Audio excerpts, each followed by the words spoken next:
ada juga mungkin pertanyaan dari sini ya semua. Indonesia gini awalnya tidak ada stasiun TV pun yang menyiarkan. Akhirnya kemudian RCTI ya.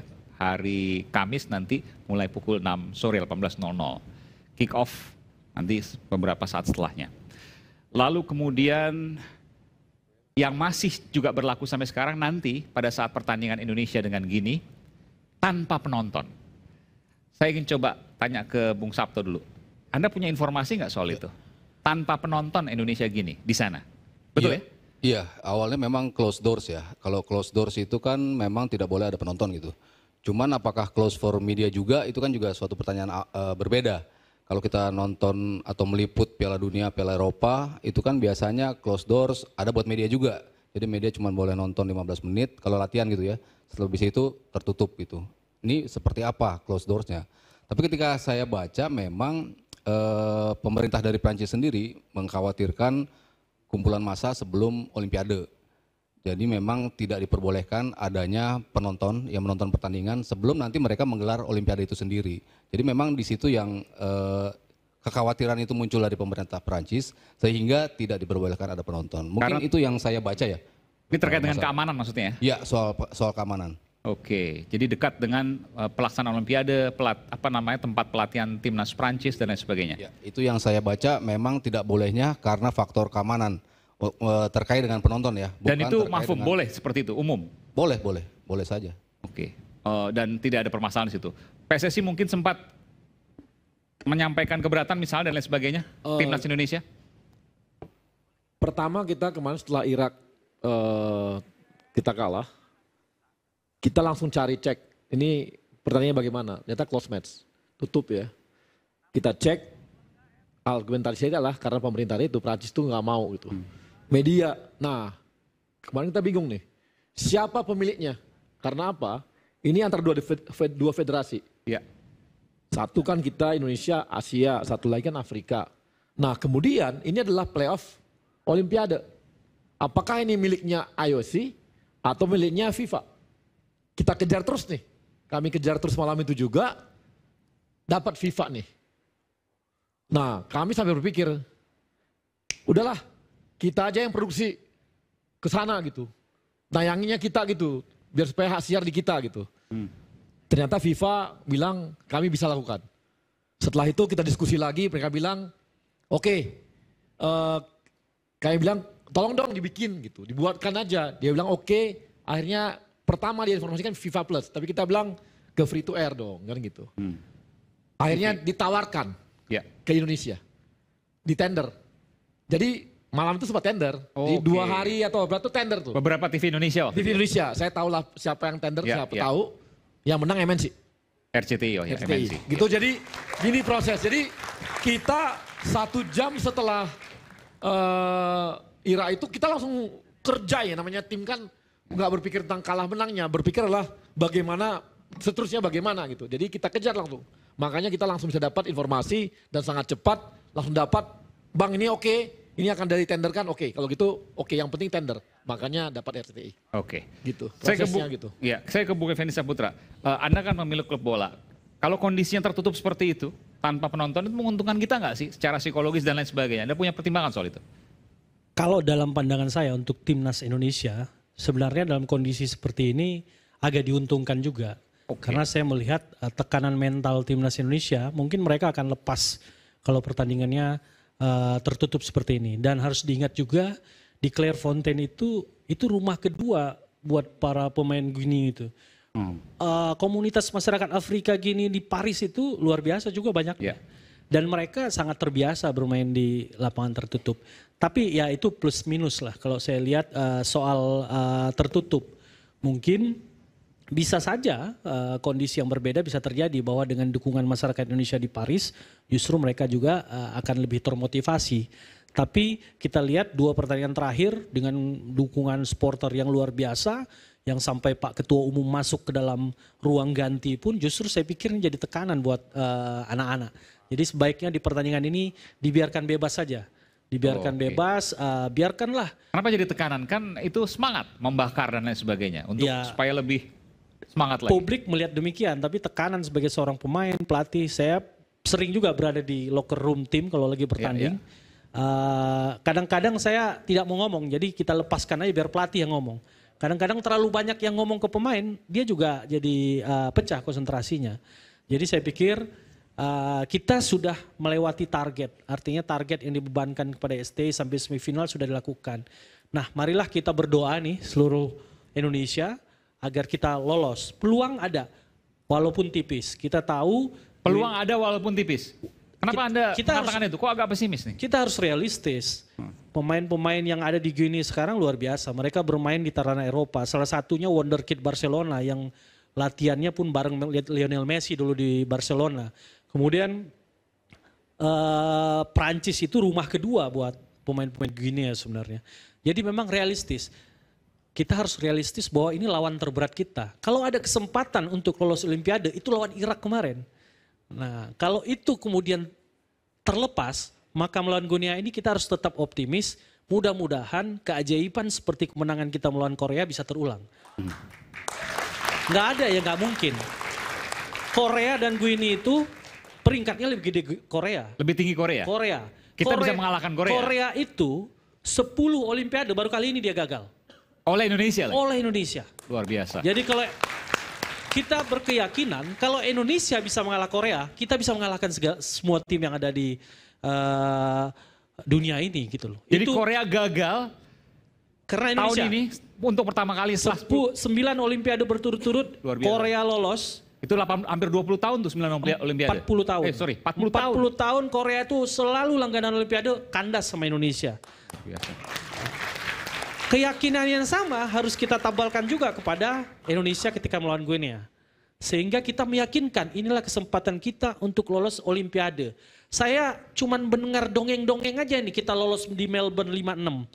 Dan katanya lolosnya juga karena keberuntungan. Banyak yang WO. Jadi kita menang WO terus sampai ke Melbourne.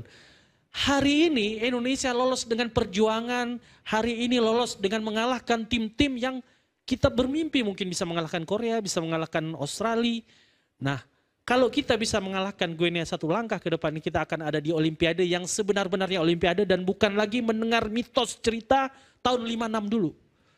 Nah, kita benar-benar menyaksikan tim kita tampil di Piala Dunia Mini. Amin. Ya kan? Ini Piala Dunia Mini, Bos. U23. U23. Mudah-mudahan momentumnya terjaga, 26 kita lolos.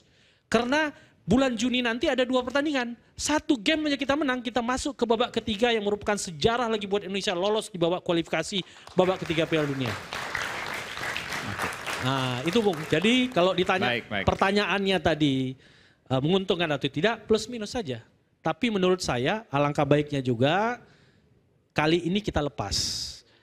Nggak perlulah datang ke stadion, cukup kita mendoakan, cukup kita berikan dukungan di GBK, besok Bang Arya, di mana-mana semua.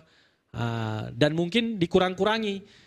Mungkin saya ingat 2010 AFF ketika mau final itu, wah semua pejabat politik semua numpang tenar lewat AFF, akhirnya gagal. Kejadian ini kemarin sama. Semua kepala daerah itu kalau lihat di daerah ada muka dia, muka Sintayong sama pemain Indonesia. Lebih besar muka dia daripada muka Sintayong. Nah, jadi mungkin ini juga yang bawa sial. Iya kan? Ada pula pejabat-pejabat yang gak jelas ikut-ikut. Maksudnya beban mental. Iya. Tapi kan mereka gak tahu yang di sana.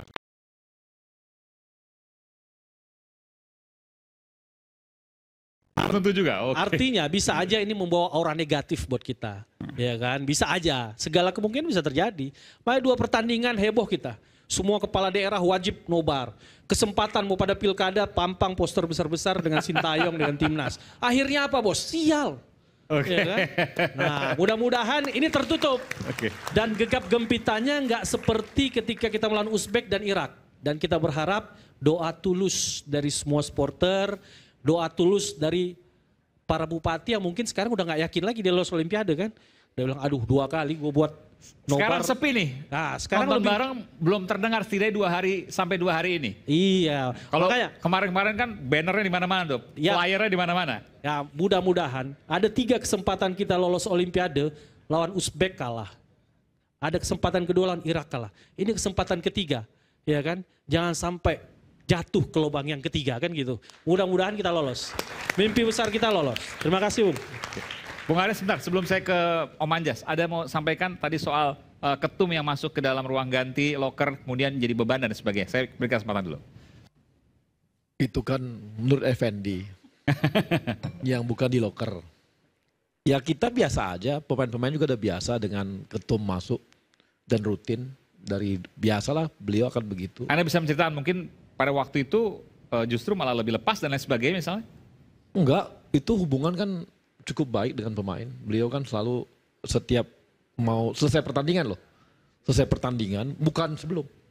Selesai pertandingan pasti itu dari dulu sejak ya perilaku beliau lah sejak Inter Milan begitu.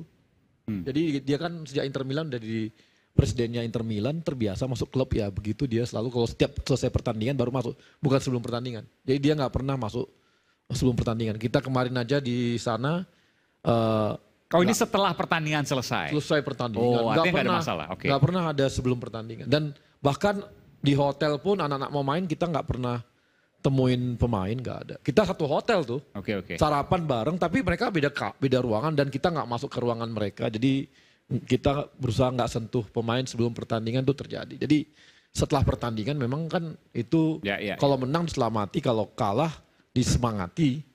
Kan itu satu selamati, satu semangati. Jadi ya proses yang biasa saja, bukan sesuatu yang ini gitu. Bagi kita kemarin tuh memang waktu lawan ini nyambung sama Bang Effendi ya.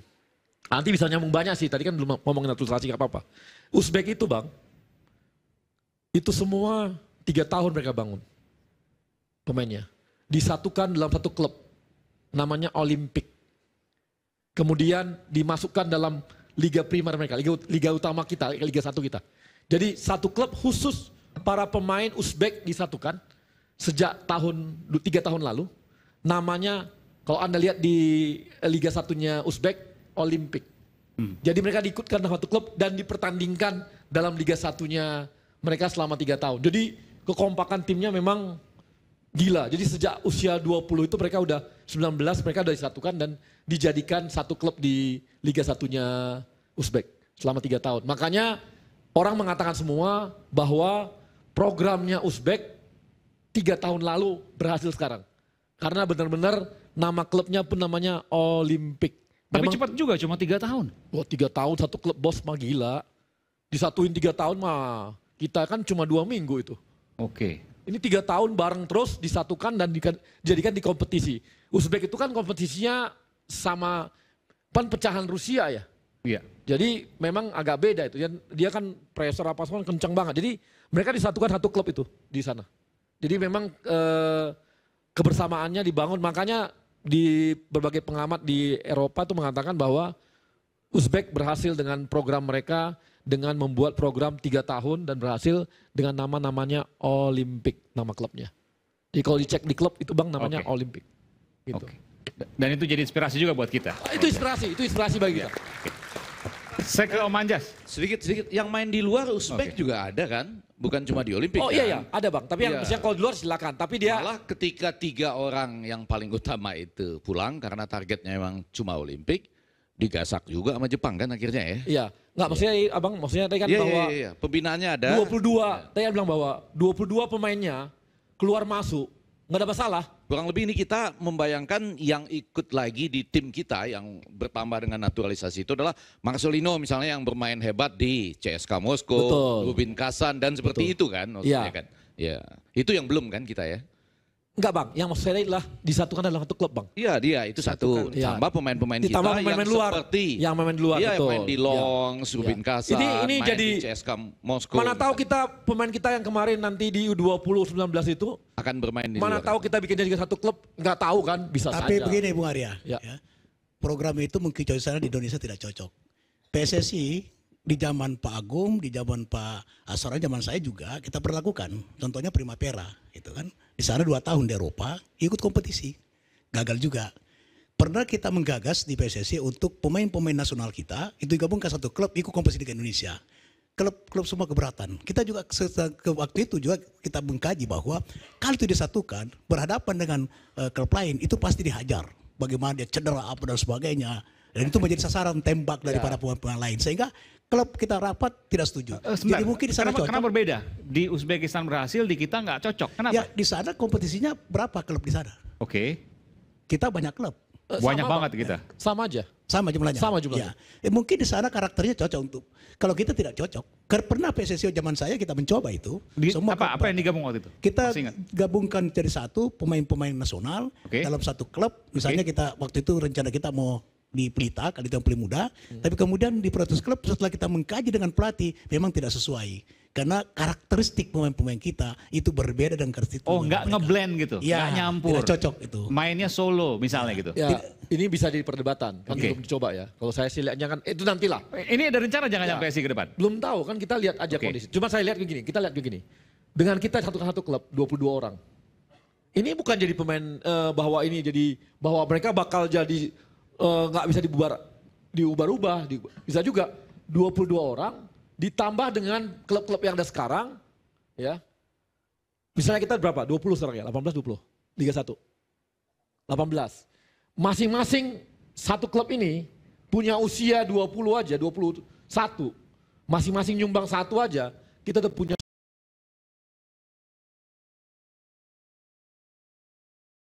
Artinya kita punya pilihan jadi lebih banyak gitu. Ini kan soal jumlah pemain. Tapi soal ego masing-masing individu dan lain sebagainya tadi sampaikan udah pernah dicoba? Kan belum di trial, Belum di trial. belum Ya, dicoba. karena memang tidak ada kesepakatan dengan klub.